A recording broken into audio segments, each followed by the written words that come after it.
right, my people.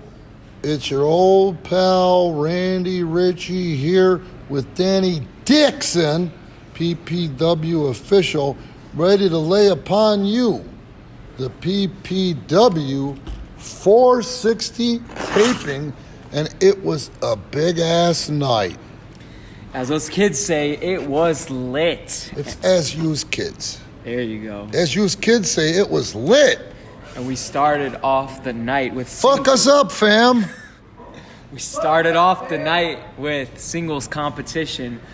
Fresh off his King of the Ironman championship match from Friday Frenzy, we had Rockstar Rosie in competition against the man from the 414, Chris, don't call him Private Area. But I don't understand. All they did was call him Private Area. And Chris, don't call him Private Area. But they call Private Area anyway. He had the tricks up his sleeve, as usual, in his pockets. But he reminds me of Grady from Sanford and Son. It's like he picked Freddie G. Sanford's salvage yard before he comes to the building, man. He certainly makes the referees stressed out because they constantly have to be checking his pockets because you never know what kind of foreign objects will be in this arsenal. Yeah, in his cargo pants. And he wears cargo pants with about 200 pockets. But yes, Rockstar Rosie slipped that Burmese sleeper on Chris Don't Call Him Private Area and squeaked out with the victory. Our second match of the night saw the youngster Dayton Pirelli up against the monster Psycho Spawn 2. Oh my God, that guy, Psycho Spawn, 260 pounds, parts unknown. He hears something that we don't. I'm still trying to figure out if it's voices or if it is some sort of music. But my God, that guy enters the ring in a zone. Am I lying? You are not, and Dayton Pirelli was in for a rude awakening tonight. No matter what Dayton Pirelli tried to do to take Spawn down, Spawn was having none of it. Yeah. And Spawn ended up picking up the victory in this contest. Sure as shit. But Pirelli, man, he's coming along. He's coming along. In our third match of the night, we saw Kirk Halifax against the relentless Jay Leone in singles competition. Another one coming into his own. He is relentless, man. Definitely. Jay Leone, he's versatile. He has a little mix of speed, and he also has the power. He's not very tall in stature, but he's powerful. He's all shoulders and ass and legs.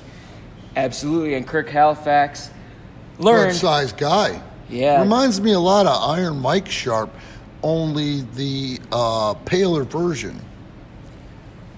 In this matchup, Jay Leone was able to score a pinfall victory after hitting his devastating lights out move. And it was by Felicia, Kirk. By Felicia.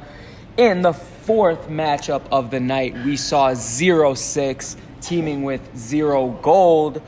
Originally supposed to be Lobos Dos y Tres, ended up being Lobos Tres y the monster, Aztecan monster, if you will, Hugh Mack stepping in. I'll tell you what, if my partner sprained his foot and couldn't make it, I would consider it one hell of an honor. Hell, I would go back to church the following Sunday if Humac was a backup partner. Absolutely. The Zeros were in for a rude awakening because Humac and Lobos Trace brought the offense. Lobos continues to be impressive in PPW. Fan favorite. Slowly becoming a fan favorite. The perfect mix of big and small in this matchup. Humac with the power, Lobos with the speed. But when it was all said and done, Psycho Spawn 2 still becomes a thorn in Humac's side in this match. A thorn in his side, a turd in Humac's punch bowl. Unbelievable back and forth there. I was at a loss on commentary. And Lobos 3 received a big choke slam from Spawn 2. The referee throughout the contest considered it a disqualification, if you will. He actually awarded Lobos and his big brother, Humac, the win due to outside interference, I guess. we will have to see what Spawn 2 and Humec have in store. This rivalry continues brewing, so you're going to want to stay tuned to see what transpires. Folks, if I could, imagine having a 260-pound pack of hemorrhoids. That's what Spawn 2 is to poor Humec. After a brief intermission, we were treated to a Challenge Pro Championship match. Holy shit, the first big surprise of the night. We saw the defending champion Sensei against current PPW heavyweight champion El Guerrero Jose Acosta versus the true underdog Jesse Danger. And what a triple threat match this was. Hard to call, dude. That's why my voice is shot. Action-packed from bell to bell. However, when it was all said and done, Jesse Danger was able to capitalize and become the new Challenge Pro champion. Now that match will be up on Patreon, and you've got to see it because it ignited one hell of a fire. Jose Acosta seemed like he wasn't even caring that much about winning the match as much as he was about effing with Sensei. So I know Sensei is really pissed off because he's had that belt for about a year now. Now, next Saturday night, we're going to be here for 462. There's going to be the Double Tap Battle Royal. It starts out elimination over the top rope. Then, when everybody's been eliminated over the top, it starts inside the ring. Then we go all Japan style, where everybody is eliminated via pinfall, and the last man standing will face Jose Acosta, El Guerrero, for his title at the end of the night, and Sensei has vowed he will be that man. You're not going to want to miss that one, Rand, so make sure you come on out next Saturday night. In our main event of the evening, we finally were treated to the PPW Tag Team Championship match between new team Badass Brandon Campbell and Heavy Metal Jake Hazard going up against Marcus the Science Smith and Charlie Hustle, who are traditionally slow starters. But it's all a ruse to agitate, to annoy, to take advantage of one's emotions. And they are experts at it. Listen to their music, for Christ's sake. I feel like I'm on a crooked video game before they even make it to the ring. But tonight, it all backfired when it came to fruition in this matchup, and we have new tag team champions, Jake Hazard, Badass Brandon Campbell.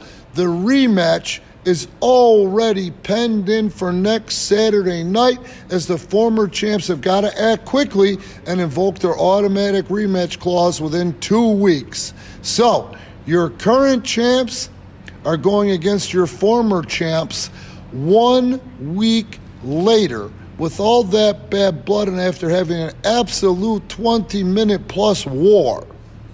There it is, folks. There's your results for PPW 460.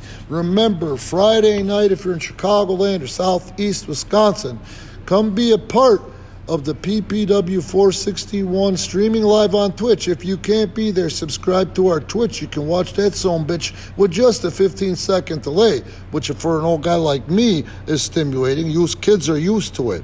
And then, Saturday night, 462, we are back. And I already told you it's our main event for that night, and also the PPW Heavyweight Championship will be on the line. Don't forget, while you're here, like, subscribe, Premier Pro Wrestling on Pro Wrestling Tees, some cool-ass merchandise. Also, Premier Pro Wrestling on Patreon. Come on, wrestling fans.